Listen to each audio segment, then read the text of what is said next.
নমস্কার বন্ধুরা, আপনাদের মনের অবাধ্য অনুভূতিগুলোকে শব্দের তুলিতে রাঙিয়ে দেওয়া আপনাদের অত্যন্ত আপন এবং ভালোবাসার প্রিয় ইউটিউব ঠিকানা অডিও স্টোরি বাড়ির পর্দায় আপনাদের সবাইকে আরও একবার বুক ভরা গভীর ভালোবাসা আর একরাশ আন্তরিক শুভেচ্ছা। আজ আমরা এসে পৌঁছেছি আপনাদের অত্যন্ত ভালোবাসার প্রতীক্ষিত এবং বহুচর্চিত ধারাবাহিক কাহিনী ভালোবাসার ছোঁয়ার এক চরম নাটকীয়, রহস্যময় ও অত্যন্ত গুরুত্বপূর্ণ মোড়ে। আজ আপনাদের জন্য নিয়ে এসেছি এই কাহিনীর এক বিশেষ অধ্যায়, ২৯ নম্বর পর্ব। আজকের এই বিশেষ পর্বে প্রবেশ করার আগে আপনাদের মিস্টার অলোকেশ সরকার আমাদের এই অডিও স্টোরি বাড়ি পরিবারের প্রতিটি সদস্যের প্রতি আমার অন্তরের অন্তঃস্থল থেকে গভীর কৃতজ্ঞতা, ভালোবাসা ও প্রণাম জানাতে চাই। বিগত ২৮টি পর্বে আপনারা যেভাবে আমাদের প্রতিটা আবেগকে আঁকড়ে ধরেছেন, ভালোবেসেছেন, তা সত্যিই আমাদের প্রতিনিয়ত আপ্লুত করে। আপনাদের দেওয়া এক একটি লাইক, এক একটি মন ছুঁয়ে যাওয়া মন্তব্য আমাদের এই দীর্ঘ পথ চলাকে প্রতি মুহূর্তে সার্থক করে তোলে। মাঝে মধ্যে গভীর রাতে যখন আমি একা বসে আপনাদের সেই সুন্দর, আবেগপূর্ণ ও গঠনমূলক মতামতগুলো পড়ি, বিশ্বাস করুন আমার সমস্ত ক্লান্তি এক নিমিষে দূর হয়ে যায়। পরবর্তী পর্বটিকে আরও নিখুঁত, আরও জীবন্ত এবং আরও সুন্দর করে তোলার জন্য মনের ভেতরে এক অন্যরকম তাগিদ আর নতুন অনুপ্রেরণা খুঁজে পাই। গত পর্বে আমরা দেখেছি সম্পর্কের এক অদ্ভুত টানাপোড়েনের মাঝে দাঁড়িয়ে তনুর সামনে হঠাৎই এক নতুন সত্যের দরজা খুলে যায়।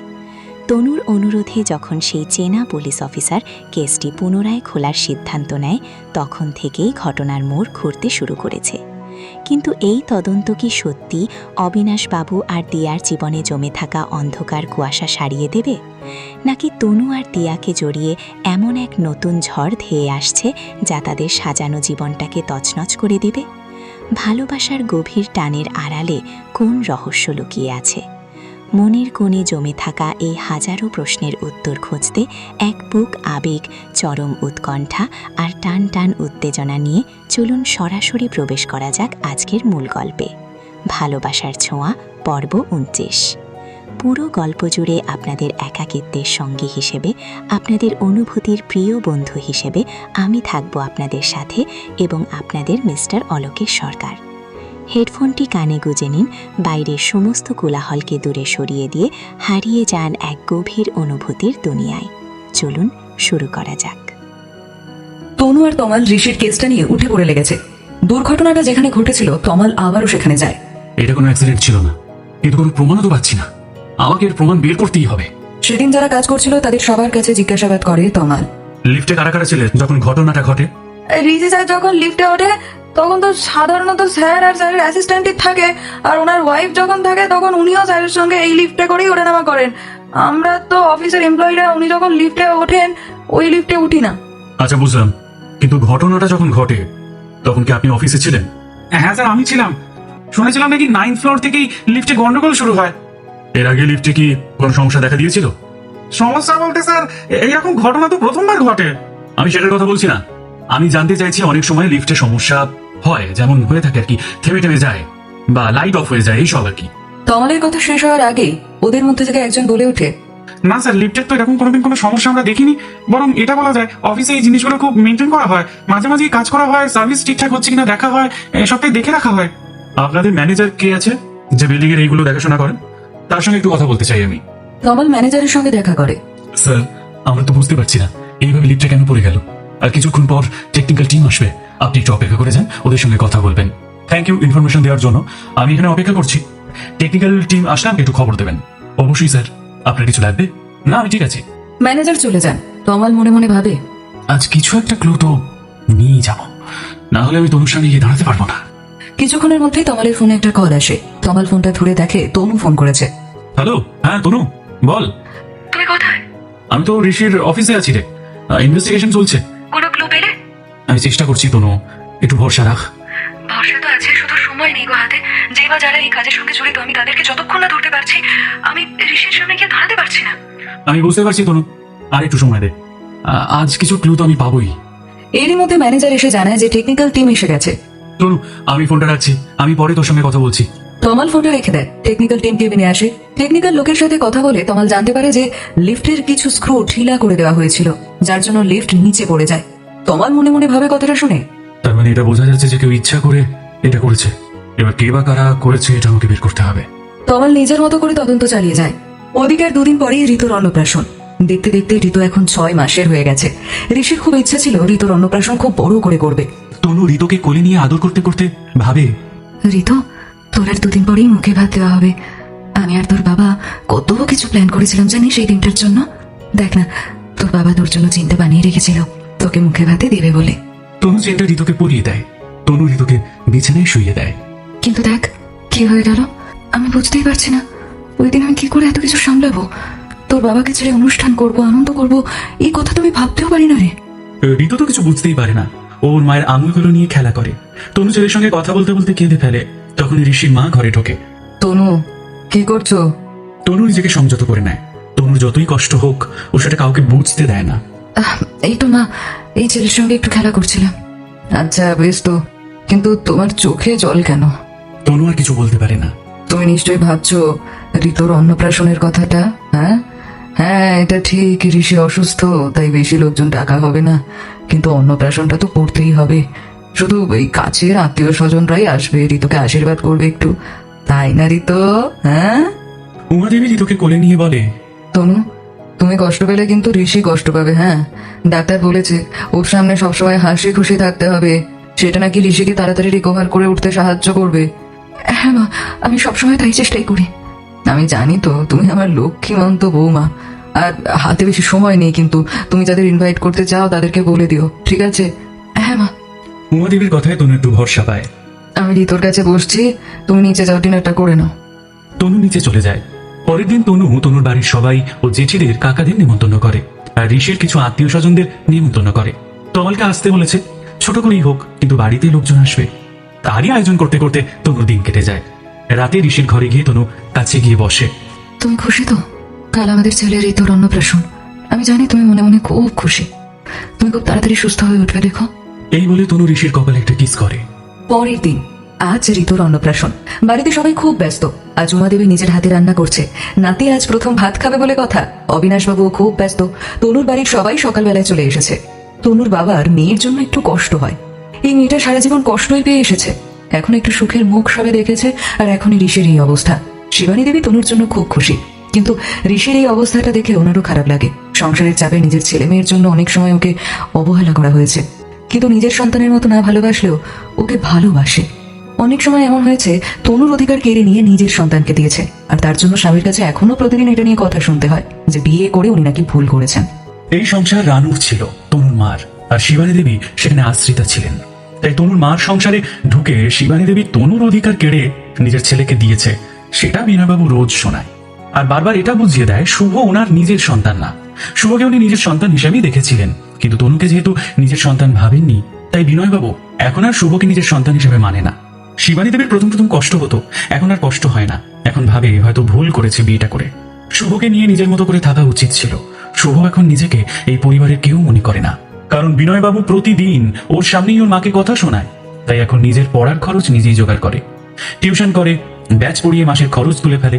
এইসবের মধ্যে শুভ খেলা ছেড়ে দিতে চেয়েছিল, তনু ওকে কিছুতেই খেলা ছাড়তে দেয়নি। জোর করে তনু ওর খেলা চালিয়ে গেছে।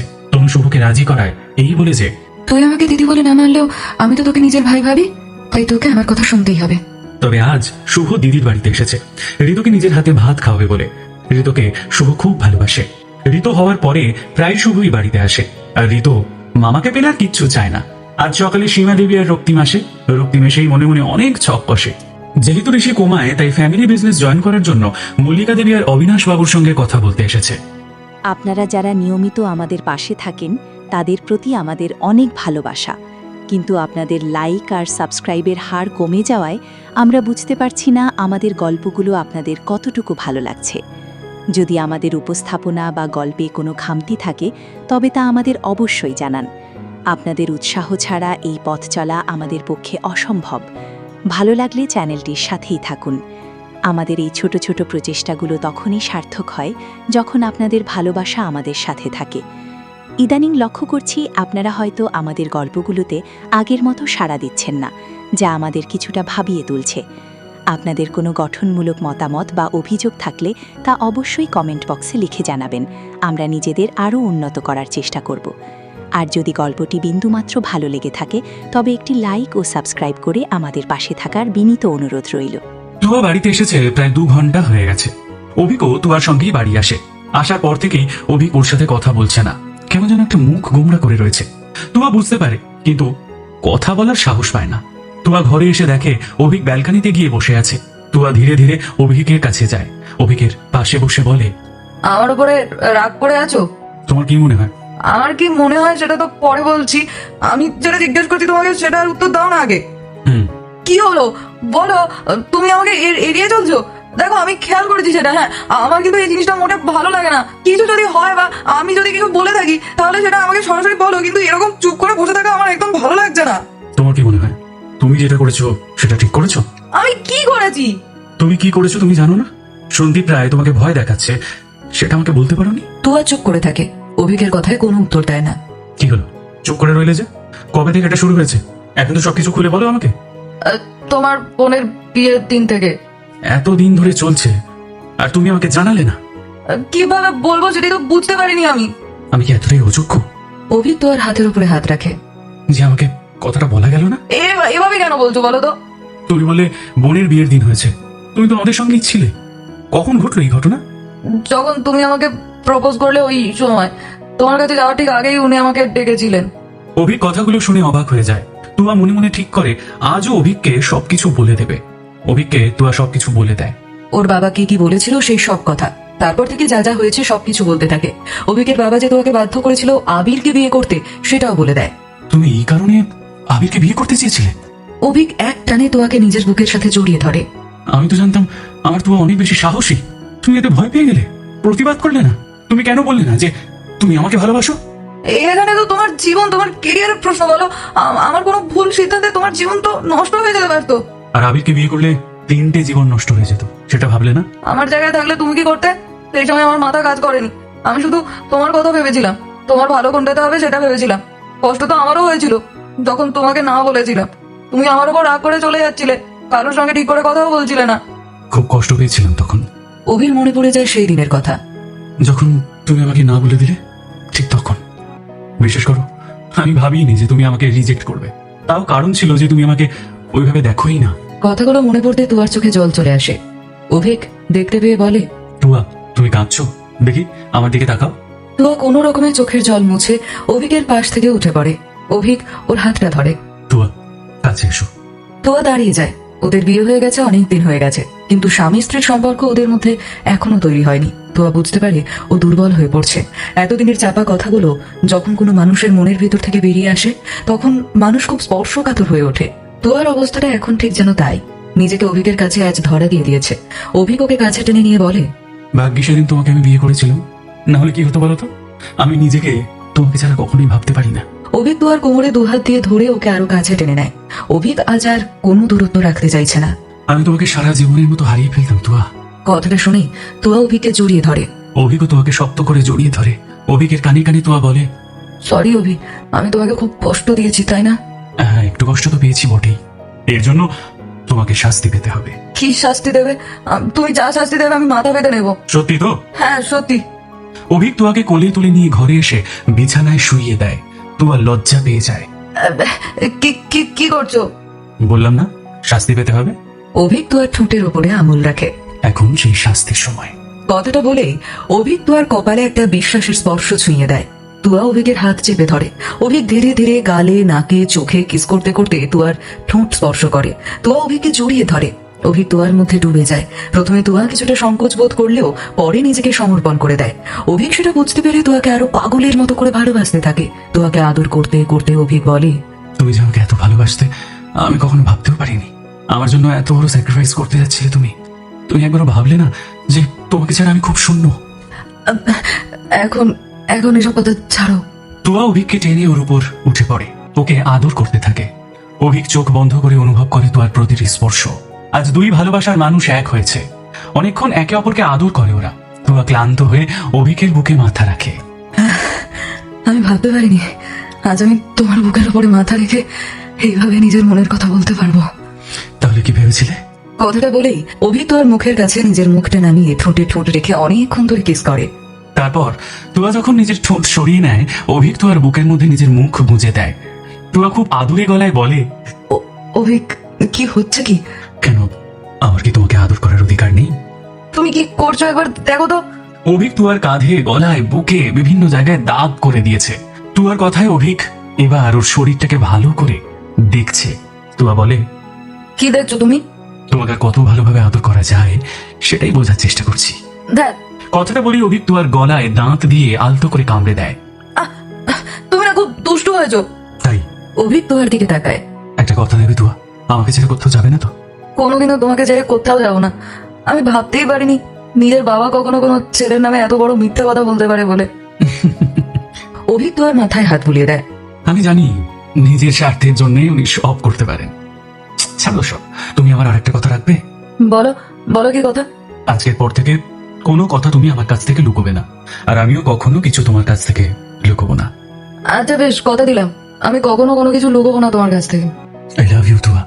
I love you too Abhik. আমিও তোমাকে খুব ভালোবাসি। কখনো আশা করিনি তোমাকে আমি পাবো, কিন্তু যেদিন তুমি আমায় বললে যে তুমি আমায় ভালোবাসো, সেদিন আমার থেকে বেশি খুশি আর কেউ হয়নি, বিশ্বাস করো। সেদিন আমি মনে মনে তোমাকেই গ্রহণ করে নিয়েছিলাম, কিন্তু কষ্ট করে নিজেকে আটকে রেখেছিলাম। বিশ্বাস করো, আমার জন্য তুমি অনেক কষ্ট পেয়েছো অভিক, আমি জানি। আমার জন্যই তোমাকে আমার থেকে দূরেও চলে যেতে হয়েছিল। আবার পুরনো কথা বলছো? আমি বারণ করেছি না? আর পুরনো কথা নিয়ে আমরা আলোচনা করবো না। আজ থেকে আমাদের নতুন জীবন শুরু হয়েছে। তোমাকে আমি খুব ভালোবাসবো তুয়া, তুমি দেখো। আমি জানি, আমি তোমাকে বিশ্বাস করি তো। প্রিয় শ্রোতা বন্ধুরা, আপনাদের জন্যেই মিস্টার অলোকেশ সরকার প্রতিনিয়ত এই সুন্দর সুন্দর গল্পগুলো নিয়ে আসেন। আপনাদের প্রতিটি লাইক আর কমেন্ট আমাদের অনেক অনুপ্রেরণা দেয়। তাই গল্পটি ভালো লাগলে এখনই একটি লাইক দিয়ে দিন আর কমেন্টে জানান আপনার অনুভূতি। আজ ঋতুর অন্নপ্রাশন, তাই বাড়িতে উৎসবের আমেজ। তনু সকাল সকাল স্নান সেরে একটা লাল জামদানি পরে চওড়া করে সিঁথিতে সিঁদুর দিয়ে ঋষির পাশে বসে বলে, কি গো, এভাবে শুয়েই থাকবে? আমাকে কেমন লাগছে একবার বলবে না? তুমি তো বলতে আমাকে নাকি এই লাল শাড়িটা পরলে সব থেকে বেশি সুন্দর লাগে। দেখো, আমি তোমার পছন্দের লাল জামদানিটাই পরেছি। আজ আমাদের ঋতুর অন্নপ্রাশন। এই দিনটার জন্য তুমি কত আশা করেছিলে। বাড়িতে নাকি 7 দিন ধরে উৎসব হবে। অফিস থেকে শুরু করে সমস্ত ক্লায়েন্ট সবাইকে নাকি তুমি নিমন্ত্রণ করবে। তোমার প্রত্যেক কটা ব্রাঞ্চ এই দিন তুমি ছুটি রাখবে। যার যা পছন্দ সেটাই নাকি তুমি তাকে উপহার দেবে। কিন্তু আজ তুমি নিজেই ছেলেকে আশীর্বাদ করার জন্য উঠে বসছো না। আমার যে খুব কষ্ট হচ্ছে ঋষি। তুমি জানো আমি তোমার মতন সমস্ত কিছু আয়োজন করার চেষ্টা করেছি ঠিকই, কিন্তু সত্যি বলতে তোমার ইচ্ছের সম্পূর্ণ মর্যাদা আমি রাখতে পারিনি। যে আজ আমি সব এমপ্লয়ীদের ছুটি দিয়েছি। আজ ওরা সবাই এ বাড়িতে নিমন্ত্রিত। কয়েকটা অনাথ আশ্রমেও খাবার পাঠিয়ে দিয়েছি। সারা বাড়ি ফুল আলো দিয়ে সাজিয়েছি। সব আত্মীয়দের ইনভাইট করেছি। সকলে তাদের পছন্দ মতো উপহার কিনে দিয়েছে জানো। কিন্তু তাও তোমাকে ছাড়া এই অনুষ্ঠান, এই আয়োজন সব অসম্পূর্ণ যে। কিন্তু আমি জানি তুমি নিশ্চয়ই মন থেকে আমাকে আশীর্বাদ করছো, যাতে আজকের অনুষ্ঠান আমি সুষ্ঠুভাবে করতে পারি। এই বলে তনু ঋষির পায়ে হাত দিয়ে নমস্কার করে, তারপর নিচে চলে যায়। নিচে রাধা মাধবের সামনে অন্নপ্রাশনের সমস্ত আয়োজন করা হয়েছে। তনুর বাপের বাড়ি থেকে ওর মা, ভাই, বোন আর জেঠিমা এসেছেন। ঋতুকে শুভর কোলে দিয়ে তুয়া রান্নাঘরে যায়। ঠাকুরমশাই পাশে বসে পুজোর আয়োজন করে। এমন সময় তমাল ওদের বাড়িতে আসে। তমাল ঢুকতেই তনুর জেঠিমা উঠে ছেলের সাথে কথা বলতে চায়, কিন্তু তমাল নিজের মায়ের সাথে কোনো কথা না বলে সোজা ঋতুকে আদর করতে চলে যায়। তারপর ওর গলায় একটা সোনার চেইন পরিয়ে দিয়ে আশীর্বাদ করে। তুয়া আর তনু দুজনে মিলে রান্নাঘর থেকে অন্নপ্রাশনের সমস্ত খাবার নিয়ে এসে ঋতুর সামনে সাজিয়ে দেয়। শুভ ঋতুকে কোলে নিয়ে বসে। ঠাকুরমশাই পুজো শুরু করেন। সবাই বসে পুজো দেখতে থাকে। অভি ছবি তোলে। শুভর কোলে থেকে ঋতু বারবার দুষ্টুমি করে, খাবারের থালার উপরে হাত রাখতে চায়। সেটা দেখে বাড়ির সবাই হাসি মজা করছে। এমন সময় ঠাকুরমশাই ঋতুর সামনে একটা থালায় কিছু টাকা আর পেন তুলে ধরে। সবাই অধীর আগ্রহে তাকিয়ে থাকে ঋতু টাকা অথবা পেনের মধ্যে কোনটা বেছে নেবে সেটা দেখার জন্য। ঋতু ছোট ছোট হাতে থালার উপর ঝাঁপিয়ে পড়ে। এক হাতে পেন আর এক হাতে কয়টা টাকা তুলে নেয়। এটা দেখে অবিনাশবাবু লাফিয়ে ওঠেন। জিও দাদু ভাই, জিও, তুমি একদম বিচক্ষণতার পরিচয় দিয়েছো। জীবনে টাকারও যেমন দরকার আছে, শিক্ষারও তেমন দরকার আছে। এই না হলে তুমি আমার দাদু ভাই। ওর দাদু ভাই হয়ে গেল? মোটেও না। আমাদের দাদু ভাই আমার মতো বুদ্ধি পেয়েছে। হ্যাঁ, তাই জন্যই এত গুরুতর বিষয়কে সুন্দরভাবে হ্যান্ডেল করতে পেরেছে। না হলে এই বয়সে এত বিচক্ষণতা কটা বাচ্চার মধ্যে দেখা যায় বলো তো? অমনি যেই দেখেছো নাতি দারুণ বুদ্ধির পরিচয় দিয়েছে, সঙ্গে সঙ্গে আমার ক্রেডিট বাদ দিয়ে দিলে, তাই তো? আরে বাবা, তোমরা থামো না।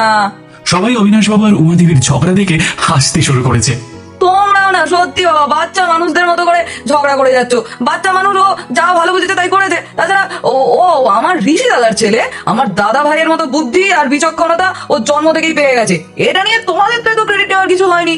এই বলে তোমা মুখ টিপে হাসতে থাকে। তারপর পুজো শেষ হলে শুভ অল্প একটু ভাত ঋতুর মুখে তুলে দেয়। ঠিক সেই সময় একটা ওই বছর পাঁচেকের বাচ্চা মেয়ে দৌড়ে এসে তনুকে জড়িয়ে ধরে। পিপি আমি এসে গেছি, ভাই এখনো ভাত খায়নি তো? তনু বাচ্চাটাকে কোলে তুলে নিয়ে বলে, না না না না, আমার তিন্নি সোনামা না এলে ভাই কখনো ভাত খেতে পারে? ওই দেখো ভাই সবে ভাত খাচ্ছে। তিনি তনুর কোলে বসে ঋতুর দিকে তাকিয়ে থাকে। তখনই পর্ণা এসে বলে, কি ব্যাপার কি তিন্নি? তোমাকে কতবার বলেছি তুমি দৌড়বে না, তুমি আমার একটা কথাও শোনো না। পর্ণা বকা দেওয়াতে তিনি তনুর কাঁধে মাথা গুঁজে নেয়। সেই দেখে তনু বলে, উফ বৌদি ছাড়ো না, বাচ্চা মানুষ, ওর কেউ তো খেয়াল থাকে। কি করবো বলো ভাই, ওর খেয়াল না থাকলেও আমাকে যে খেয়াল রাখতেই হয়। তুমি তো জানো ডাক্তার ওকে দৌড়তে একদম মানা করেছে। তিন্নি, তোমাকে ডক্টর আঙ্কেল দৌড়তে বারণ করেছেন না? তুমি তো জানো দৌড়লেই তোমার শরীর খারাপ করে, আর তখন বড় বড় ইনজেকশন নিতে হয়। এখন যদি শরীরটা খারাপ করে তাহলে তুমি ইনজেকশন নেবে তো? না না আমি ইনজেকশন নেব না, ঠিক আছে আমি আর দৌড়াবো না। তমাল একটু দূরে বসে ওদের কথা শুনছিল। ওদের আলোচনায় ও ভালোই বুঝতে পারছে যে তিনি পর্ণার মেয়ে। ও মেয়েটার দিকে হাঁ করে তাকিয়ে থাকে আর মনে মনে বলে, তিনি তাহলে আমার মেয়ে? অবশ্য আমি কোনোদিন এটা জানার চেষ্টাও করিনি যে আমার মেয়ে হয়েছিল না ছেলে। পর্ণার উপর রাগ করে কোনোদিনও বাবা হয়ে নিজের সন্তানকে দেখতে চাইনি। তমাল যখন এসব কথা ভাবছে ঠিক তখনই পর্ণার চোখ যায় তমালের দিকে। তমালকে দেখে ওর চোখে জল চলে আসে। তমালও পর্ণার দিকে তাকায় আর চোখে চোখ পড়ে যায়, কিন্তু দুজনেই নিজেদেরকে সামলে নেয়, কেউ কারোর সাথে কথা বলে না। এদিকে তুয়া সব অতিথিদের খেতে বসতে ছাদে নিয়ে যায়। লাঞ্চের সমস্ত ব্যবস্থা ছাদে করা হয়েছে। যেহেতু তমাল এখানে আছে তাই পর্ণা খুব একটা এখানে থাকতে চায় না। ও ঋতুর কাছে গিয়ে ওকে আশীর্বাদ করে, একটা জামা উপহার দেয়। তারপর তনুকে বলে, তনু আজ আমরা আসি, হ্যাঁ তুমি ভালো থেকো, তোমার ছেলে কিন্তু খুব মিষ্টি হয়েছে। পর্ণার মুখে এমন কথা শুনে তনু বলে, আসি মানে? এখন কোথাও তো যাওয়া হবে না তোমাদের? আমি তোমার আর তিন্নি শোনার জন্য নিজের হাতে হালকা মাছের ঝোল ভাত রান্না করলাম, আর তুমি বলছো না খেয়ে চলে যাবে? এ মা, সে কি, তুমি আবার এসব করতে গেলে কেন ভাই? আজকের দিনে একেই এত ব্যস্ততা আছে তোমার, তার উপর আবার, আরে রাখো তো। পর্ণার কথা শেষ করার আগেই তনু বলে, সব ব্যস্ততার মাঝেও একজন মা তার সন্তানের খেয়াল রাখতে পারবে না, এমনটা হয় কখনো বৌদি? মানছি তিন্নি তোমার মেয়ে, কিন্তু তা বলে আমার কি কোনো দায়িত্ব নেই? আমি তো জানি ও ক্যাটারিং এর কোনো খাবার খাবে না, তাই ডাক্তার ঠিক যেভাবে বলেছে আমি সেইভাবেই ওর আলাদা রান্না করেছি। তুমি যাও নিচে, নিচে ডাইনিং টেবিলে বসেই ওকে একটু তুমি খাইয়ে দাও। তোমার খাবারটাও আমি এখানে পাঠিয়ে দিচ্ছি। এই বলে তনু ওখান থেকে চলে যায়। তেমনি ঘরের মধ্যে এই ছোট একটা বল নিয়ে খেলা করছিল। হঠাৎই বলটা ওর হাত থেকে ফসকে গিয়ে গড়িয়ে যায় আর তমালের পায়ে গিয়ে লাগে। তমাল বলটা হাতে তুলে নিয়ে একটু গম্ভীর হয়ে ওঠে। এটা কি বল খেলার জায়গা? এখানে কত লোকজন আছে বলো তো? আশেপাশে কত জিনিস আছে, যদি কিছু ভেঙে যেত তখন কি হতো? দুষ্টুমি না করে চুপ করে বসো। এ কি রে তমাল? তমালের এই ব্যবহারে তিন্নি মাথা নিচু করে একটু দূরে গিয়ে চুপ করে বসে পড়ে। সেটা দেখে শিবানী দেবীর খুব খারাপ লাগে। নিজের মেয়ের সাথে কেউ এভাবে কথা বলে? বাবা হয়ে আদর না করতে পারিস অন্তত বকিস না। তিন্নি এই কথাগুলো শুনে অবাক হয়ে যায়। হ্যাঁ তুমি আমার বাবা? তিন্নির কথা শুনে পর্ণা তাড়াতাড়ি ওকে নিয়ে ডাইনিং টেবিলের কাছে চলে যায়, কিন্তু মেয়ের প্রশ্ন থামছে না। এটা দেখে বাধ্য হয়ে বলে, হ্যাঁ হ্যাঁ শোনা, ওই আঙ্কেল তোমার পাপা, কিন্তু তুমি কোনো দুষ্টুমি করবে না, হ্যাঁ? পাপা যেন কষ্ট না পায়। তিন্নির ছোট মনে অনেক অনেক প্রশ্ন থাকলেও এটা বুঝতে পারে যে ওর বাবা ওকে ভালোবাসে না, তাই মায়ের হাতে ভাত খেতে খেতেই বলে, আমি জানি বাবা আমার ভালোবাসে না, তুমি চিন্তা করো না, আমি বাবার কাছে যাবো না, বাবাকে আমি ডিস্টার্বও করবো না। তিন্নির মুখে কথাগুলো শুনে তমাল ভিতরে ভিতরে কুঁকড়ে ওঠে। প্রিয় শ্রোতা বন্ধুরা, আপনাদের জন্যেই মিস্টার অলোকেশ সরকার প্রতিনিয়ত এই সুন্দর সুন্দর গল্পগুলো নিয়ে আসেন। আপনাদের প্রতিটি লাইক আর কমেন্ট আমাদের অনেক অনুপ্রেরণা দেয়। তাই গল্পটি ভালো লাগলে এখনই একটি লাইক দিয়ে দিন আর কমেন্টে জানান আপনার অনুভূতি। তনু ঋতুকে স্কুলে দিয়ে অফিসে চলে যায়। তনুর এখন নতুন 3টে প্রজেক্ট চলছে, তাই ব্যস্ততা আগে থেকে অনেক বেড়ে গেছে। একা হাতে নতুন 3টে প্রজেক্ট সামলাচ্ছে। হায়দ্রাবাদে আরেকটা নতুন ব্রাঞ্চ ওপেন করেছে, সেখানেও মাঝে মধ্যে যেতে হয়। এতগুলো বছর হয়ে গেছে, তবুও পুরনো অভ্যাস এখনো বদলায়নি। তনু অফিসের কেবিনে ঢুকে সবার প্রথমে ঠাকুরকে নমস্কার করে, তারপর ঋষির চেয়ারটায় হাত বুলিয়ে নিজের চেয়ারটা পাশে টেনে নিয়ে বসে। আর 4 বছর ঋষি অসুস্থ, কিন্তু তনু এই 4 বছরে একবারও ঋষির এই চেয়ারটায় নিজে বসেনি। ওর বিশ্বাস ঋষি সুস্থ হয়ে এসে নিজের চেয়ারের দায়িত্ব নিজেই বহন করবে। আজ আরো একটা নতুন প্রজেক্টের মিটিং হবে ঠিক 11টায়। মিস্টার মালহোত্রা গ্রুপের সিইও নিজে অফিসে আসবেন, তারই প্রস্তুতি চলছে। অবিনাশবাবু নিজের কেবিনে বসে আছেন। মিটিংটা হয়ে গেলেই উনি বাড়ি ফিরে যাবেন। আজকে বাড়িতে ডাক্তার আসবে ওনাদের রুটিন চেক আপ করতে। এখন বাড়ি, অফিস, ঋতু আর ঋষি এই নিয়েই তনুর জীবন কাটছে। তনু নিজের কাজে বেশ কিছুটা ব্যস্ত হয়ে গেছে। এমন সময় নেহা ওকে ফোন করে। নেহার ভিডিও কল দেখে তনু হাসি মুখে রিসিভ করে বলে, আরে কিরে নেহা, কেমন আছিস? কতদিন পরে ফোন করলি, আমাদের একদম ভুলেই গেছিস বল। ধুর, কি যে বলিস, সারাদিন নিজের কাজ আর মেয়েকে নিয়ে এতই ব্যস্ত থাকি যে একটু সময় হয় না রে। আজ আমার অফ ডে, তাই ভাবলাম একটা ভিডিও কল করি। তা ভালো করেছিস। আগে বল, মেয়ে কেমন আছে তোর? আর কাকিমা কাকুর শরীর ঠিক আছে তো? হ্যাঁ রে, আমরা সবাই ঠিক আছি। এই দেখ না, মাকে বলছি যে তুমি ওখানে ফিরে যাও, তোমাকে সবকিছু একা হাতে করতে হচ্ছে। ঠাম্মার শরীরটাও তো ভালো নেই, নিশ্চয়ই ওর প্রবলেম হচ্ছে। কিন্তু না, মা তো কিছুতেই আমার কথা শুনছে না। নেহার কথা শেষ হতে না হতেই বীণা দেবী এসে তনুকে বলে, কিরে, কেমন আছিস? ঋষি, ঋতু সবাই ঠিক আছে তো? হ্যাঁ গো, সবাই ঠিক আছে। শোন না, আমি ভাবছি সামনের সপ্তাহে তোদের কাছে ফিরে যাব। তুই একা হাতে আর কতদিন সামলাবি? আমি গেলে তোর একটু উপকার হবে। বীণা দেবীর কথা শুনে তনু ধমকের সুরে বলে, একদম না, নেহাকে ওখানে একা রেখে তোমার এখানে আসার কোনো দরকার নেই। এখানে আমি আছি, মা আছে, আমরা ঠিক ম্যানেজ করে নেব। তুমি একদম দুশ্চিন্তা করো না। আরে, তুয়া ভালো আছে তো? হ্যাঁ হ্যাঁ, তোয়াও খুব ভালো আছে। আর আজ তো অভি ফিরে আসছে। এই, আমার ঋতু সোনার খবর কি রে?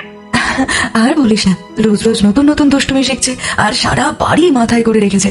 যাই হোক, আর কতদিন এভাবে ভিডিও কলে আমাদের খোঁজ খবর নিবি তুই? এবার মেয়েটাকে নিয়ে বাড়িতে ফিরে আয়। রানা এখন আগের থেকে অনেক বদলে গেছে রে। শোন, এই ব্যাপারে আমি এখনো কিছু ভাবিনি রে। আমার এখন একটাই লক্ষ্য, আমার মেয়েকে মানুষের মতো মানুষ করা। নেহার কথা শেষ হতেই একজন এমপ্লয়ি এসে তনুকে নক করে। তনু নেহাকে টাটা বলে ফোনটা রেখে দেয়। তারপর মিটিং করতে কনফারেন্স রুমে চলে যায়। এদিকে তুয়া আর অভির সম্পর্ক আগের তুলনায় অনেক বেশি মজবুত হয়ে গেছে। অভি কলকাতা এয়ারপোর্টে নেমে তুয়ার পছন্দের প্রচুর চকলেট খাবার কিনে নিয়ে বাড়ি ফেরে। অভি বাড়িতে ফিরতেই তুয়া দৌড়ে গিয়ে ওকে জড়িয়ে ধরে। সেটা দেখে উমাদেবী বলেন, তোয়া, তুই আবার দৌড়াদৌড়ি করছিস? হ্যাঁ, সকালের কথা এত তাড়াতাড়ি ভুলে গেলি? এসো অভি, এসো বসো। সকালে? উমাদেবীর মুখে এই কথা শুনে অভি তো অবাক হয়ে যায়। সকালে কি হয়েছিল? আরে ও কিছু না, তুয়া একটু তাড়াতাড়ি সিঁড়ি দিয়ে নামছিল, তাই তনু বকা দিয়েছিল। ওসব তুমি ছাড়ো তো, উপরে যাও, ফ্রেশ হয়ে নাও। এতটা রাস্তায় এসেছো, আমি তোমার রুমেতেই বরং খাবারটা পাঠিয়ে দিচ্ছি। এই বলে উমাদেবী রান্নাঘরে চলে যান। অভি তুয়াকে নিয়ে ধীরে ধীরে উপরে চলে যায়, কিন্তু তুয়া বুঝতে পারে অভির মনের সংশয় এখনো দূর হয়নি। রুমে ঢুকেই অভি তোয়াকে খাটের উপর শুয়ে দরজা বন্ধ করে দিয়ে আদর করতে থাকে। তোয়া ওকে জড়িয়ে ধরতেই অভি বলে, এবার সত্যি করে বলো তো, আজ সকালে কি এমন করেছো যে বৌদি বকা দিয়েছে? তোয়া বিষয়টা এড়িয়ে যাওয়ার চেষ্টা করলেও অভিকের চোখের দিকে তাকিয়ে ও মিথ্যে কথা বলতে পারে না। ও অভিকে জড়িয়ে ধরে সকালে ঘটা ঘটনাটা সম্পূর্ণ বলে দেয়। সবটা শুনে অভি খুব ভয় পেয়ে ওকে বুকের মাঝে জড়িয়ে ধরে, তারপর কপালে কিস করে পেটে হাত দেয়। দেখেছিস তো তোর মা কেমন লাফালাফি শুরু করেছে? সারাদিন শুধু দৌড় দৌড় আর দৌড়। তবে চিন্তা নেই, এবার পাপা চলে এসেছে। আজ থেকে পাপা তোর আর তোর মায়ের দুজনেরই সারাদিন খেয়াল রাখবে। তুমি সবসময় খেয়াল রাখবে মানে? শো করবে না? না, আজ থেকে এই Rockstar full time at your service madam. কলকাতার মধ্যে শো হলে তবেই যাবো, না হলে সবকিছু তোমার ডেলিভারি পর। অভির মুখে এই কথা শুনে তোয়া খুব খুশি হয়। তোয়া ওকে জড়িয়ে ধরে। অভি তোয়ার কপালে আরেকটা কিস করে ফ্রেশ হতে চলে যায়। এদিকে সন্ধ্যা তখন প্রায় 7টা বাজে। ওই দিনের মতন অফিসের সব কাজ শেষ করে তনু বাড়ির পথে রওনা দেয়। যাওয়ার পথে ও তমালের ফ্ল্যাটের সামনে একবার দাঁড়ায়। তমাল এখন তিন্নি আর পর্ণাকে নিজের কাছে এনেই রেখে দিয়েছে। পর্ণার সাথে কথা বলে না ঠিকই, তবে তিন্নি এখন ওর প্রাণ। শুধুমাত্র তিন্নিকে কেন্দ্র করেই ওদের সম্পর্কটা এখন টিকে আছে। তিন্নিকে খাওয়ানো থেকে ঘুম পাড়ানো সবটাই তমাল নিজের হাতে করে। এক কথায় মেয়েকে এখন চোখে হারায়। তনু ওদের বাড়ি পৌঁছে কলিং বেল দিতেই পর্ণা দরজা খুলে বলে, আরে তনু, এসো এসো, ভেতরে এসো, বসো। ছোট্ট তিন্নি ঘরের ভিতর থেকে দৌড়ে এসে তনুকে জড়িয়ে ধরে। তনু তিন্নির হাতে একটা বড় প্যাকেট দেয়। সরি সোনামা, এই কয়েক মাসে আমি এত ব্যস্ত হয়ে পড়েছিলাম যে তোমাকে একদম দেখতে আসতে পারিনি। তুমি এখন ঠিক আছো তো? আমি একদম ঠিক আছি। তুমি আগে বলো, ভাইকে কেন আনলে না? তুমি তো আমার জন্মদিনেও এলে না পিপি। আমি কিন্তু তোমার উপরে খুব রাগ করে আছি। এই বলে তিন্নি মুখ ঘুরিয়ে বসে পড়ে।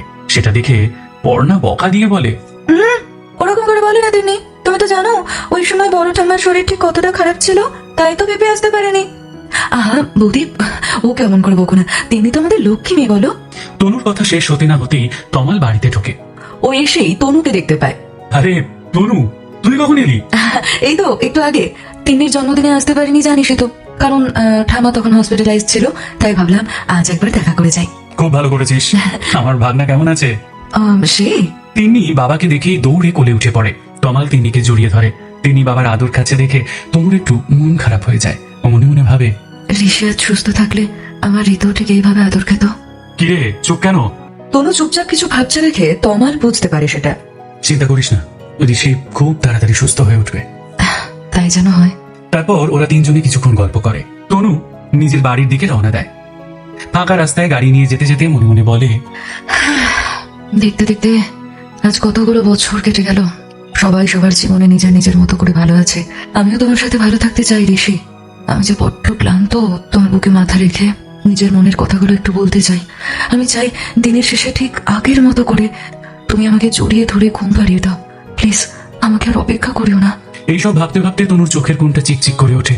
ও চোখ বন্ধ করে নেয়। জানলা দিয়ে মুখের ওপর ঠান্ডা বাতাস বয়ে যায়। গাড়ি ছুটতে থাকে বাড়ির পথে।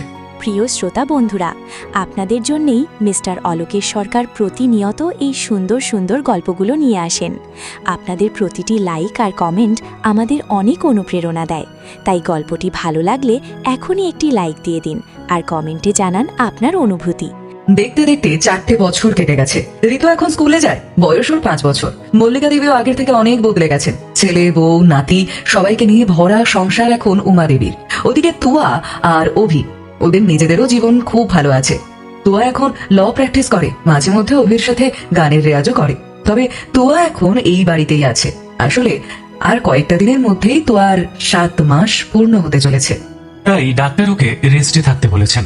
সেজন্য তনু তুয়াকে এখানে এনে রেখেছে। তনু এখন সংসার আর ব্যবসা দুটোই দক্ষভাবে সামলাচ্ছে। ঋতু এখন বাড়ির প্রাণ। এই বাচ্চাটাকে কেন্দ্র করেই বাড়ির সবার দিন কাটে। কিন্তু এসব কিছুর মাঝখানে এখনো তনুর জীবনে একটা কষ্ট রয়েই গেছে। আর 4 বছর হয়ে গেল ঋষির শারীরিক অবস্থা তেমন করে পরিবর্তন হয়নি। আজও রোজ সকাল সন্ধ্যায় বিছানায় ঋষিকে শুয়ে থাকতে হচ্ছে। মনের ভিতরে হাজার কষ্টকে দমিয়ে রেখে একাই ঋষির সাথে গল্প করতে থাকে তনু। ও প্রত্যেকদিনই ভাবে আজ হয়তো ঋষি উঠে বসবে, ওর কাঁধে হাত রাখবে, চোখের জল মুছিয়ে দেবে, ঋতুকে একবার কোলে নেবে। কিন্তু সেই স্বপ্ন এখনো অধরা। সকাল থেকে উমাদেবী নাতির পিছনে দৌড়ে বেড়াচ্ছেন দুধ খাওয়ানোর জন্য। উমাদেবী বলেন, দুধটা খেয়ে নাও দাদু ভাই, মা এক্ষুনি নিজে চলে আসবে। কিন্তু এখনো দুধ খাওয়া হয়নি দেখলে মা কিন্তু খুব বকাবকি করবে। খেয়ে নাও বাবা। না, আমি দুধ খাবো না, দুধে গন্ধ। এই বলে ঋতু দৌড়তে থাকে। আর ঠিক তখনই দরজা দিয়ে একজন ড্রয়িং রুমের দিকে এগিয়ে আসে। আর ঋতু গিয়ে তার গায়ে ধাক্কা খায়। তারপর ওনার দিকে তাকিয়ে ঋতু বলে, বড় ঠাম্মি। সাথে সাথে সেই মহিলা নিজের হাতে থাকা ঠাকুরের থালা থেকে একটা ফুল নিয়ে ঋতুর মাথায় ছুঁয়ে দেয়।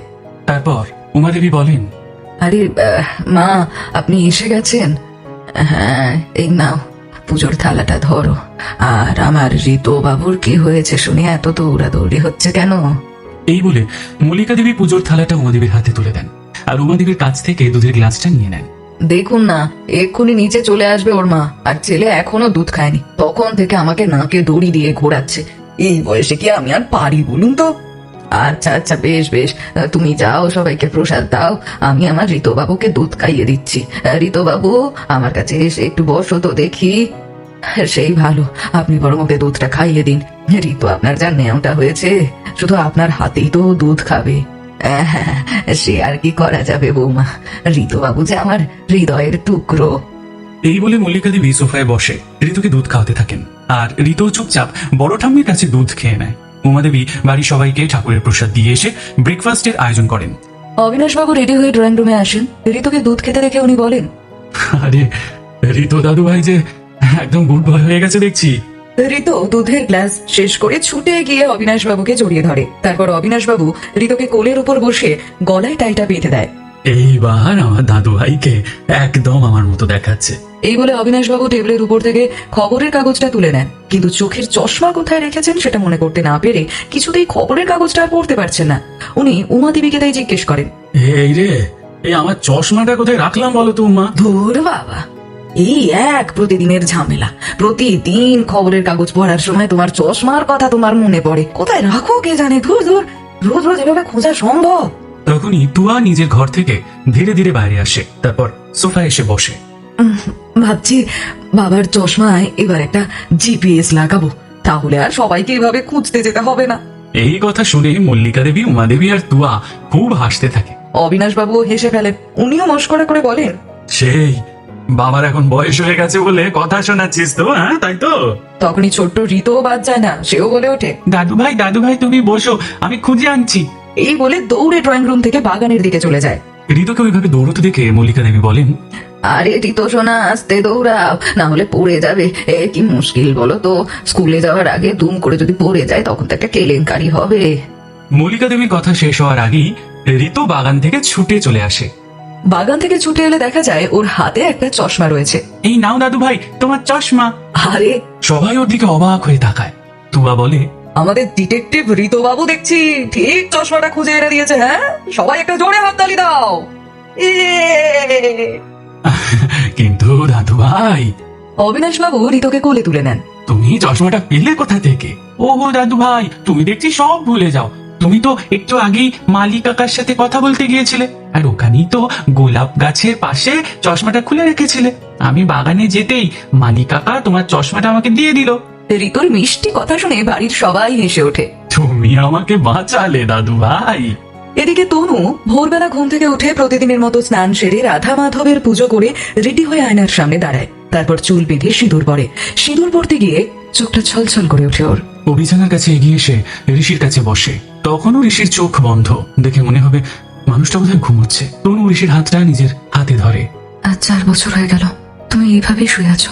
প্রতিদিন ভাবি তুমি আজ বুঝে চোখ খুলে আমাকে ঘুম থেকে তুলবে, আজ হয়তো অফিস থেকে ফিরে তোমার সাথে কথা বলতে পারবো। কিন্তু আমার আশা পূরণ হয় না যে। অফিসে বসে তোমার চেয়ারের দিকে তাকিয়ে থাকি, ভাবি হয়তো আগামীকাল তুমি আর আমি পাশাপাশি বসতে পারবো। তুমি আমার দিকে তাকিয়ে নতুন প্রজেক্ট নিয়ে আলোচনা করবে। বাড়ি থেকে ফোন আসলেই মনে হয় নিশ্চয়ই কোনো সুখবর পাবো, কিন্তু আমার ফোনে সেই সুখবর তো আসে না ঋষি। তুমি জানো তোমার ছেলে স্কুলে ভর্তি হয়ে গেছে। গুটি গুটি পায়ে সারা বাড়ি মাতিয়ে রেখেছে। মা, ঠাম্মি, বাবা সবাই সারা দিন ওকে ঘিরে নিজেদের জীবন কাটাচ্ছে। কিন্তু এই একরত্তি 2 চোখ ভরে অপেক্ষা করছে শুধু তোমার জন্য। তুমি ফিরে এসো ঋষি, আমি আর পারছি না। অফিস, বাড়ির প্রত্যেকটা মানুষ, আমাদের সন্তান, সকলের খেয়াল রাখতে রাখতে আমি নিজের খেয়াল রাখতে ভুলে গেছি যে আমি যে হাঁপিয়ে উঠছি ঋষি। তুমি তো তোমার তনুর চোখের জল সহ্য করতে পারতে না, তাহলে আজ 4 বছর ধরে তুমি আমাকে এত কেন কাঁদাচ্ছ গো? কেন আমার এত পরীক্ষা নিচ্ছ তুমি ঋষি? তুমি আমাকে কষ্ট দিতে চাইছো তো? ঠিক আছে, কষ্ট দাও, কিন্তু এবার আমিও দেখবো তুমি কি করে আমাকে ভুলে এভাবে ঘুমিয়ে থাকতে পারো। এবার তুমি আমাকে ডাকলেও কিন্তু আমি আর পিছন করে চাইবো না, আর আসবো না তোমার কাছে। তুমি আমাকে একা করে দিতে চাইছো, তাই তো? বেশ, আমি তোমার থেকে অনেক দূরে চলে যাব। এই বাড়ি, এই সংসার, তোমার এই জীবন সবকিছু ছেড়ে অনেক দূরে চলে যাব। এত দূরে চলে যাবো যে তুমি আমাকে আর খুঁজেও পাবে না। এই বলে তনু চোখের জল মুছতে মুছতে বেরিয়ে যায়। প্রিয় শ্রোতা বন্ধুরা, আপনাদের জন্যেই মিস্টার অলোকেশ সরকার প্রতিনিয়ত এই সুন্দর সুন্দর গল্পগুলো নিয়ে আসেন। আপনাদের প্রতিটি লাইক আর কমেন্ট আমাদের অনেক অনুপ্রেরণা দেয়। তাই গল্পটি ভালো লাগলে এখনই একটি লাইক দিয়ে দিন আর কমেন্টে জানান আপনার অনুভূতি। ডাইনিং টেবিলে বাড়ির সবাই ব্রেকফাস্ট করতে বসেছে। তনু রেডি হয়ে ওপর থেকে নিচে আসে। আমার ঋতু রেডি? হ্যাঁ মা, ঋতু রেডি। Good boy. তনু নিচে এসে ঋতুকে আদর করে, একটা হামি দেয়। ওকে, তাহলে যাও, পাপাকে গিয়ে টাটা বলে এসো, আমি ততক্ষণে ব্রেকফাস্ট করে নিচ্ছি। তনুর কথা শেষ হতে ঋতু এক দৌড়ে উপরে চলে যায়, আর তনু এসে ব্রেকফাস্ট টেবিলে বসে। উমা দেবী সবাইকে খেতে দেন। মল্লিকা দেবী, অবিনাশবাবু, তুয়া সবাই একসাথেই খেতে বসেছে। তনু সবার উদ্দেশ্যে বলে, মা, আজ কিন্তু বাড়িতে ঠাম্মার জন্য ডক্টর আসবেন। তখনই তুমি আর বাবাও কিন্তু নিজেদের রুটিন চেক আপটা করিয়ে নেবে প্লিজ। তুমি যখন একবার বলে দিয়েছো তখন সেটাই হবে। এ বাড়িতে কার ঘাড়ে কটা মাথা আছে, হ্যাঁ, যে তোমার কথার অমান্য করবে? মল্লিকা দেবীর কথায় সবাই হেসে ওঠে। তারপর অবিনাশ বাবু বলে ওঠেন, কিন্তু আমি তো তোর সাথে এখন অফিস যাব, আমার আর চেক আপ করা হবে না। মোটেও না, ডক্টর যখন আজ আসবে তুমি আজই চেক আপ করাবে। আজ 11টায় মিস্টার মালহোত্রাদের সাথে যে মিটিংটা আছে ওটা কমপ্লিট হয়ে গেলেই তুমি বাড়ি চলে আসবে। তারপর যদি দরকার হয় তুমি ভিডিও কল অথবা কনফারেন্সে থেকো। অফিসে আর যাওয়ার তোমার কোনো দরকার নেই। ডাক্তারবাবু তো 12টার দিকে আসবেন। হ্যাঁ, তাই কোনো অসুবিধা হবে না তোমার। ব্যাস, তুই যখন বলে দিয়েছিস তাহলে তাই হবে। খেতে খেতে তনুর হঠাৎ নজরে পড়ে মল্লিকা দেবী লুকিয়ে একটা সন্দেশ গালে পুড়ে নিয়েছেন। সেটা দেখে তনু বলে, কি ব্যাপার ঠাম্মা? আজকের চেক আপে মনে হচ্ছে সুগার লাইন একটু বেড়ে যাবে, তাই না? মল্লিকা দেবী চমকে ওঠেন। কেন? আমি তো কিছু করিনি। আমি কখন বললাম যে তুমি কিছু করেছো? আমি শুধু দেখতে পাচ্ছি যে মিষ্টির প্লেট থেকে একটা মিষ্টি কম হয়ে গেল। কি জানি, কেউ মনে হয় খেয়ে নিয়েছে। তনু বলাতে সবার নজরে পড়ে মিষ্টির প্লেটে একটা মিষ্টি নেই। এ কি, আমি এখানে 10টা মিষ্টি রেখেছিলাম মা। আপনি আবারও লুকিয়ে লুকিয়ে মিষ্টি খেয়েছেন? আপনার না হাই সুগার? হ্যাঁ, ডাক্তার বারবার আপনাকে মিষ্টি খেতে বারণ করেছে, তবুও আপনি কারোর কথা শুনবেন না, তাই না? এদিকে মিষ্টি গালে পড়ে মল্লিকা দেবী সবার সামনে না তো পারছেন খেতে আর না পারছেন ফেলতে। উনি কোনো মতে জল দিয়ে মিষ্টিটা গিলে নিলেন। ডাক্তার তো 12টায় আসবে, তার আগে মিষ্টি হজম হয়ে যাবে। ওনার কথা শুনে সবাই হেসে ওঠে। তনু মিষ্টির প্লেটটা ওনার সামনে থেকে সরিয়ে নেয়। ব্যাস, আগামী 2 দিন তুমি আর একটাও মিষ্টি খাবে না। এই শুনে মল্লিকা দেবী রেগে গিয়ে বলেন, এই বয়সে এসেও আমাকে দেখছি তোমার কথা শুনে চলতে হবে। হ্যাঁ হ্যাঁ, তা তো হবে বই কি, সুস্থ থাকতে হলে আমার কথা তো তোমাকে শুনতেই হবে। এবার তোমরা সবাই একটু থামো তো, মেয়েটাকে একটু শান্তিতে খেতে দাও। সারাটা দিন শুধু অফিস আর অফিস, আর এই আমাদেরকে নিয়েই তারপরের সময়টা ব্যস্ত হয়ে থাকে। নিজের দিকে তাকানোর একটু সময় পায় না ও। তা হ্যাঁ রে তনু, একটা দিন তো ছুটি নিতে পারিস বল, একবার বাপের বাড়ি থেকে তো ঘুরে আসতে পারিস, তাহলে তো তোরও মনটা ভালো থাকে নাকি? উমাদেবীর কথায় তনু হেসে বলে, না মা, তুমি তো জানো ঋষিকে ছেড়ে আমি কোথাও যেতে পারবো না। তাছাড়া তোমরা তো সবাই এখানে আছো, আমার আবার কষ্ট কিসের? তনুর কথা শেষ হতেই তোয়ার ফোন বেজে ওঠে। ফোনটা সোফার উপর রাখা ছিল। রিংটোনের শব্দে তোয়া বুঝতে পারে অভি ফোন করেছে। তাই খাওয়ার টেবিল ছেড়ে দৌড়ে ফোন রিসিভ করতে গিয়ে পায়ে হুঁচট খেয়ে ব্যালেন্স হারিয়ে পড়ে যেতে যাবে, ঠিক সেই সময় তনু উঠে তোয়াকে ধরে নেয়। খাবার টেবিল ছেড়ে সবাই উঠে আসে। তারপর তোয়াকে সোফায় বসিয়ে দিয়ে তনু তাড়াতাড়ি একটু জল দেয়। তোয়া কিছুটা ভয় পেয়ে গিয়েছিল, জলটা খেয়ে হাঁপাতে থাকে। তখন তনু বলে, কি কি করছিস কি তুই? হ্যাঁ, আর একটু হলে কি বিপদটা না ঘটতো বলতো? কতবার বলেছি মেয়েটাকে একটু সাবধানে চলাফেরা কর, সাবধানে চলাফেরা করো, কিছুতেই কথা শুনতে চাস না তুই। ওহ, রাধা মাধবের অশেষ কৃপা, ভাগ্যিস তনু ঠিক সময় তোকে ধরে ফেলেছিল, না হলে যে আজ কি করতে হলে হবে আমি তো ভাবতেই পারছি না। তোয়া তনুকে জড়িয়ে ধরে বসে থাকে। পাশে ফোনটা আবারও বেজে ওঠে। তখন তনু রিসিভ করে বলে, হ্যাঁ অভি বলো, বৌদি বলছি। তোয়া কোথায় বৌদি? একটু পরে আমি ফ্লাইটে উঠবো, তাই ওকে ফোন করেছিলাম। ও আচ্ছা। অভি অনেক দূর থেকে ফিরছে, তাই তনু ওকে এই সব বিষয়ে কিছু না জানিয়ে বাড়ির লোককেও ইশারায় চুপ থাকতে বলে। তোয়াকে ফোনটা দিয়ে বলে, এই নে কথা বল, ছেলেটাকে কিন্তু এখন কিছু বলিস না, টেনশনে পড়ে যাবে তাহলে। তোয়া কিছুক্ষণ কথা বলে আবার ব্রেকফাস্ট টেবিলে খেতে চলে আসে। উমাদেবী বলেন, কি রে, ঠিক আছিস তো? হ্যাঁ গো, আমি ঠিক আছি। তোয়া, এবার থেকে লাফালাফি একটু কম করো। মাথায় রাখিস 7 মাস হয়ে গেল, এবার কিন্তু খুব সাবধানে চলাফেরা করতে হবে। নিজের থেকেও কিন্তু নিজের সন্তানের বেশি খেয়াল রাখতে হবে তোমাকে। হ্যাঁ আচ্ছা বাবা, আচ্ছা ঠিক আছে ঠিক আছে, আমাকে নিয়ে আর চিন্তা করতে হবে না। আচ্ছা এইভাবে যে দৌড়ে গিয়ে ফোনটা ধরলি, অভি কি বললো শুনি? আজ ফিরছে তো? হ্যাঁ, ওই বিকেলের মধ্যেই ফিরে আসবে, এখন ফ্লাইটে উঠলো আর কি। অভি ফিরে এলে তোরা বলো না একবার চেক আপটা করে আসিস। আচ্ছা আচ্ছা, সেসব হবে কোন। তো আমাদের ঋতুবাবু আজ একটা দারুণ কাজ করেছে, সেটা আগে তুমি শোনো। ঋতু আবার কি করলো রে? ঋতু আজ 7 সকালে ডিটেকটিভ হয়েছিল, আর ডিটেকটিভের মতো করেই বাবার চশমাটা খুঁজে এনে দিয়েছে। এই বলে তুয়া হাসতে থাকে। বাড়ির সবাই একে অপরের সাথে গল্পে মুশগুল হয়ে পড়ে। আসলে এই 4টে বছরে সবাই নিজেদের জীবনে অনেকটা এগিয়ে গেছে। তুয়া এখন কোর্টে প্র্যাকটিস করে একজন বড় অ্যাডভোকেটের আন্ডারে। অভিক আজকাল বেশিরভাগ প্রোগ্রাম বিদেশেই করে থাকে, তবে আজ ও দিল্লিতে একটা শো করে ফিরছে। প্রায় 10 দিনের উপর অভি বাড়ি ছিল না। তুয়ার এখন বেশিরভাগ সময় ঋতুর সাথেই কাটায়। মল্লিকা দেবীও এখন একদম আলাদা মানুষ হয়ে গেছেন। এর মাঝেই ওনার 2বার হার্ট অ্যাটাক হয়ে গেছে, তাই নিয়মিত ডাক্তারের চেক আপ, ওষুধ খাওয়া দাওয়া সবকিছুর উপর তনু কড়া নজরে রাখে। শুধু ওনার একার নয়, বাড়ির প্রত্যেকটা মানুষের একা হাতে খেয়াল রাখে তনু। এদিকে ঋতু বাবার ঘরে গিয়ে বিছানার সামনে দাঁড়িয়ে ঋষির গালে হাত রেখে বলে, পাপা, তুমি কখন ঘুম থেকে উঠবে? আমি রোজ তোমাকে টাটা করে স্কুলে চলে যাই। মা বলে স্কুল থেকে ফিরলেই তুমি নাকি আমার সাথে গল্প করবে, কিন্তু কই, তুমি তো ঘুম থেকে ওঠো না। দেখো আমি কত সকালবেলা উঠে গেছি। দাদু ভাই বলে সবাইকে তাড়াতাড়ি ঘুম থেকে উঠতে হয়, এটা গুড হ্যাবিট। তুমি ওঠো না, তাই জন্য মা ঠাম্মি সবাই কাঁদে। মা রোজ রাত্রিবেলা আমাকে গল্প শুনিয়ে ঘুম পাড়িয়ে দেয়। তুমি আমাকে একদিনও গল্প শোনাওনি। এবার কিন্তু ঋতু তোমার উপর খুব রেগে যাবে। ও পাপা, ওঠো না গো। ঠিক আছে, আজ আমি এখন স্কুলে চলে যাচ্ছি, ফিরে এসে কিন্তু তোমার সাথে খেলবো। তুমি উঠে পড়বে তো? দেরি হলে মা খুব বকবে। এখন আমি যাই, টাটা। এই বলে ঋষির গালে হামি খেয়ে ঋতু দৌড়ে ঘর থেকে বেরিয়ে চলে যায়। ঋতু চলে গেলে ঋষির নার্স মনে মনে বলে, আরে এইটুকু বাচ্চা এখনো বাবার ভালোবাসা পেল না, তুমি আর কত নিষ্ঠুর হবে ভগবান, অন্তত বাচ্চাটার মুখের দিকে একটু তাকাও। ঋতু নিচে নেমে এসে তনুর সাথে স্কুলে চলে যায়। প্রিয় শ্রোতা বন্ধুরা, আপনাদের জন্যেই মিস্টার অলোকেশ সরকার প্রতিনিয়ত এই সুন্দর সুন্দর গল্পগুলো নিয়ে আসেন। আপনাদের প্রতিটি লাইক আর কমেন্ট আমাদের অনেক অনুপ্রেরণা দেয়। তাই গল্পটি ভালো লাগলে এখনই একটি লাইক দিয়ে দিন আর কমেন্টে জানান আপনার অনুভূতি। দুপুরে লাঞ্চ করে এসে নার্স ঋষির পালস চেক করে ওর পাশে বসে গল্পের বই পড়তে থাকে। এমন সময় উমা দেবী ওর ঘরে আসে। উমা দেবী আর মল্লিকা দেবী আজ দক্ষিণেশ্বরে গিয়েছিল পুজো দিতে।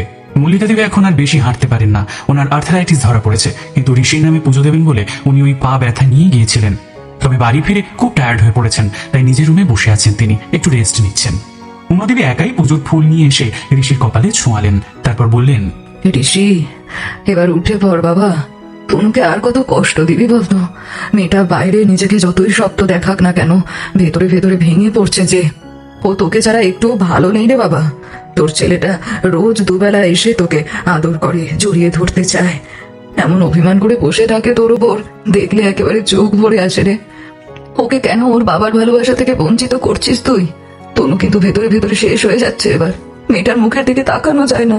অনেক তো হলো বাবা, এবার একটু আমাদের কথা ভাব। আর কারণ না হোক, অন্তত নিজের ছেলের কথাটা ভাব। এই বলে চোখটা আঁচল দিয়ে মুছে নিয়ে তাকায় ঋষির হাতের দিকে। হঠাৎ দেখেন ঋষির ডান হাতটা নড়ে ওঠে। এই দেখে উমা দেবী চমকে উঠে নার্সকে ডাকেন। নার্স, নার্স, দেখুন দেখুন, ঋষির আঙুলটা নড়ে উঠলো।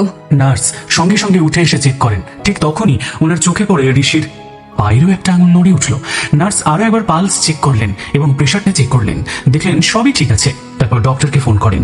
উমা দেবী ছুটে গিয়ে সবাইকে চিৎকার করে ডাকেন। বাড়িতে তখন তুয়া, অভি, ঋতু, মলয়বাবু, মল্লিকা দেবী সবাই ছিলেন। উমাদেবীর চিৎকারে প্রায় সবাই ছুটে ঋষির ঘরে চলে আসে। উমাদেবী সবাইকে ঋষির অবস্থার কথা বলেন। সব শুনে মলয়বাবু তাড়াতাড়ি অবিনাশবাবুকে ফোন করেন। অবিনাশবাবু কিছুক্ষণ আগেই ওনার এক পুরনো বন্ধুর বাড়ি গেছেন দেখা করতে। মলয়বাবুর ফোন আসতে উনি রিসিভ করে বলেন, হ্যাঁ রে বল। মলয়বাবু উত্তেজিত হয়ে বলেন, দাদা তুই কোথায় আছিস, তাড়াতাড়ি বাড়ি ফির। এই বলে মলয়বাবু ফোনটা রেখে দেন। অবিনাশবাবু বুঝতে পারেন বাড়িতে নিশ্চয়ই তেমন কিছু ঘটেছে, তাই ওনাকে এইভাবেই ফোন করা হচ্ছে। উনিও আর এক মুহূর্ত সময় নষ্ট না করে ড্রাইভারকে বলেন তাড়াতাড়ি বাড়ির পথে রওনা দিতে। এদিকে উমা দেবী তনুকে ফোন করেন। তনু তখন সবে একটা মিটিং সেরে কেবিনে এসে বসেছে। তখনই ফোনটা বেজে ওঠে। তনু ফোনটা ধরে বলে, হ্যাঁ মা বলো। তনু, যেখানে আছিস এক্ষুনি বাড়িতে আয়। এই বলে ফোনটা কেটে দেন। তনু বুঝতে পারে না উমা দেবী এভাবে কেন কথা বলল, তাই ও আবার ঘুরিয়ে ফোন করে, কিন্তু কেউ আর ফোন ধরে না। তাই মাথায় হাজার রকম চিন্তা নিয়ে তাড়াতাড়ি বাড়ির দিকে রওনা দেয় সে। গাড়িতে আস্তে আস্তে একবার অভিকে ফোন করে কিছু হয়েছে কিনা জানার জন্য, কিন্তু তাড়াহুড়োতে অভি নিজের রুমেই ফোনটা রেখে ঋষির রুমে চলে এসেছে, তাই তনুর কল রিসিভ করতে পারে না। এভাবে কারোর সাথে কথা না হওয়াতে তনুর দুশ্চিন্তা আরো বেড়ে যায়। এদিকে বাড়িতে ঋষির পাশে উমাদেবী বসে আছেন। নার্স বারবার পালস চেক করছেন। মল্লিকা দেবী পায়ের ব্যথার জন্য সিঁড়ি ভেঙে উপরে উঠতে পারেননি।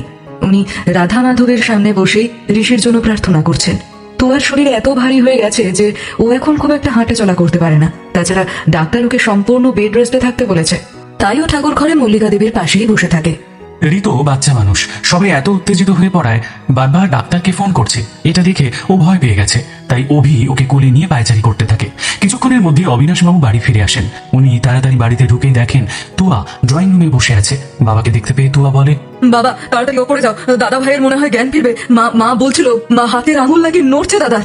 অবিনাশবাবু আনন্দে লাফিয়ে ওঠেন। তারপর তাড়াতাড়ি ঋষির রুমে চলে যান। তুয়া নিচে বসেই ডাক্তারের অপেক্ষা করতে থাকে।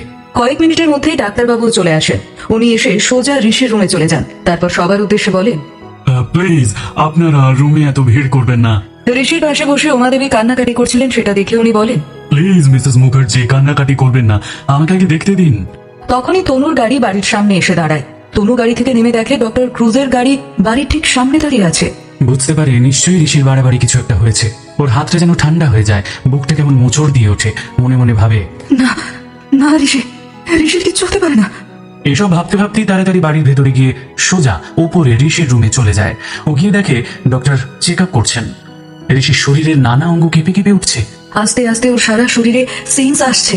ঋষিকে নড়তে দেখে আনন্দে তনুর চোখ থেকে জল গড়িয়ে পড়ে। ঋষির চোখের পাতাটাও নড়ে ওঠে। ডক্টর ক্রুজ বলেন, হ্যাঁ মিস্টার মুখার্জি, ঋষিরাজ মুখার্জি, ধীরে ধীরে চোখ খোলার চেষ্টা করুন। আপনি আমাদের কথা শুনতে পাচ্ছেন? কোনো তাড়াহুড়ো নয়, একদম আস্তে আস্তে চোখটা খুলুন। দেখুন দেখুন আপনার পাশে কে বসে আছে দেখুন। ঋষি ডক্টরের কথাগুলো কানে শুনতে পাচ্ছিল, কিন্তু ওর যেন মনে হয় ও ঘুমের মধ্যে থাকাকালীন কেউ ওকে পাশ থেকে ডাকছে। ও ধীরে ধীরে চোখ খুলে তাকায়। তারপর দেখে তনু আর উমাদেবী দুজনেই ওকে ঘিরে ওর পাশে বসে আছে। অনেক দিন পর গভীর অন্ধকার থেকে আলোর দিকে তাকালে চোখের উপর যেমন তীব্র আলোর ঝলকানি অনুভূত হয়, ঠিক তেমনই ঋষি যেন চোখ মেলে থাকতে পারছে না। চোখের উপরে ঘরের আলোগুলো তীক্ষ্ণভাবে লাগছে, কিন্তু তাও এতদিন পর ওর জীবনের দুজন সবচেয়ে গুরুত্বপূর্ণ নারী মা আর বউকে দেখতে পেয়ে ওর নিজের আনন্দ আর ধরে রাখতে পারে না। ওদের মুখের দিকে তাকিয়ে ঋষির ঠোঁটের কোণে হাসি ফুটে ওঠে। তনুকে চোখ খুলে তাকাতে দেখে চোখের জল ধরে রাখতে পারে না, কাঁদতে কাঁদতেই বলে, ঋষি, ঋষি, আমি জানতাম তুমি ফিরে আসবে। আমাকে ছেড়ে তুমি কোথাও যাবে না, আমি জানতাম। ঋষি ঘর ভর্তি আপনজনদের দেখে কেঁদে ফেলে। ও মনেও করতে পারে না ঠিক কি হয়েছিল। তখনই অভির কোল থেকে ঋতু লাফিয়ে ঋষির কাছে আসতে যায়। ঋষি ওর দিকে তাকিয়ে তনুকে বলে, তনু, আমাদের ঋতু। ওই আমাদের ঋতু। এই তো কথা বলেছেন। তারপর ডক্টর আবারও চেক আপ করেন।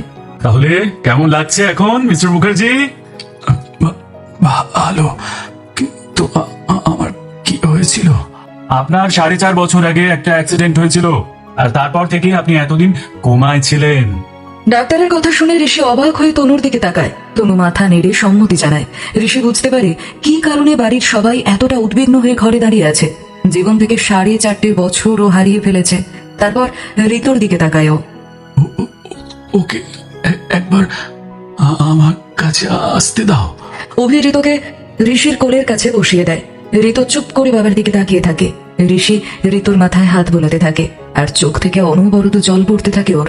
ঋষির দিকে তাকিয়ে ডক্টর ওর মনের অবস্থা বুঝতে পেরে বলেন, আপনি নতুন জীবন পেয়েছেন মিস্টার মুখার্জি। জানেন তো, একজন ডক্টর কখনো হাল ছাড়তে পারে না। কিন্তু সত্যি বলতে এই 4.5 বছরে আমি আপনার কেসটায় আশা ছেড়েই দিয়েছিলাম। আমার মনে হয়েছিল আপনি হয়তো আর কখনো কোমা থেকে ফিরে আসতে পারবেন না। কিন্তু আপনার স্ত্রী এক মুহূর্তের জন্য আশা ছাড়েননি। উনি সব সময় এটাই বিশ্বাস করতেন যে আপনি ওনাকে ছেড়ে যেতেই পারেন না। আপনি সত্যিই ভাগ্য করে স্ত্রী পেয়েছেন মিসেস মুখার্জি। আপনার এতদিনের অপেক্ষা সার্থক হয়েছে। ওনার জ্ঞান ফিরে এসেছে। এবার আস্তে আস্তে উনি পুরোপুরি সুস্থ হয়ে উঠবেন। আর কটা দিনের অপেক্ষা মাত্র। আমি এখন আসি। কোনো রকম অসুবিধা হলে আমাকে একদম ফোন করে ফেলবেন, কেমন? এই বলে ডক্টর চলে যায়। সবাই ঋষির সাথে কথা বলতে ব্যস্ত হয়ে পড়ে। উমাদেবী তাড়াতাড়ি নিচে এসে রাধা মাধবের সামনে মাথা ঠেকান। আজকের মতো গল্পের পাতা এখানেই উল্টাতে হচ্ছে। আজকের এই 29 নম্বর পর্বের কোন মোড়টি আপনাদের সবচেয়ে বেশি ভাবিয়ে তুলল? তনুর সামনে আসা এই নতুন সত্য কি পারবে সব রহস্যের জট খুলতে? নিচে কমেন্ট করে আমাকে জানাতে একদম ভুলবেন না। বিশ্বাস করুন, আপনাদের এক একটি সুন্দর ও গঠনমূলক মন্তব্য পড়ার জন্য আমি গভীর রাত পর্যন্ত অধীর আগ্রহে অপেক্ষা করে থাকি। যদি আজকের এই পর্বটি আপনাদের মনে একটু ভালোবাসার ছোঁয়া দিয়ে থাকে, তবে গল্পটিতে একটি ছোট্ট লাইক দিয়ে দেবেন। আপনাদের দেওয়া এই একটি ছোট্ট লাইক আমাদের এই অডিও স্টোরি বাড়ি পরিবারকে ইউটিউবের দরবারে আরও অনেক নতুন মানুষের কাছে পৌঁছে দিতে এক বিশাল সাহায্য করে। আর যারা আজ আমাদের চ্যানেলে একদম নতুন এসেছেন কিংবা নিয়মিত আমাদের গল্প শুনছেন অথচ কোনো কারণে এখনও সাবস্ক্রাইব করা হয়ে ওঠেনি, তাদের কাছে মিস্টার অলোকেশ সরকারের বিনীত অনুরোধ, এখনই আপনাদের এই ভালোবাসার নিজের চ্যানেলটি সাবস্ক্রাইব করে পাশে থাকা বেল আইকনটি অল করে রাখুন, যাতে আগামী 30 নম্বর পর্বটি আপলোড হওয়া মাত্রই সবার আগে নোটিফিকেশন আপনার ডিভাইসে পৌঁছে যায় এবং আপনি তা সবার আগে উপভোগ করতে পারেন। চাইলে আজকের এই পর্বটি আপনার সেই সব কাছের বন্ধুদের সাথেও শেয়ার করতে পারেন যারা আপনার মতোই এমন মন ছুঁয়ে যাওয়া বাংলা অডিও স্টোরি শুনতে ভালোবাসেন। আজকের মতো আপনাদের কাছ থেকে বিদায় নেওয়ার সময় হয়ে এলো। পুরো গল্প জুড়ে আপনাদের একাকিত্বের সঙ্গী হিসাবে, আপনাদের অনুভূতির প্রিয় বন্ধু হিসাবে আমি ছিলাম আপনাদের সাথে এবং ছিলেন আপনাদের মিস্টার অলোকেশ সরকার। ততক্ষণ পর্যন্ত সবাই অনেক ভালো থাকুন, সুস্থ থাকুন, নিজের আর নিজের ভালোবাসার মানুষদের খেয়াল রাখুন আর শুনতে থাকুন আপনাদের মনের একান্ত প্রিয় ঠিকানা অডিও স্টোরি বাড়ি। ধন্যবাদ। সবাই ভালো থাকবেন।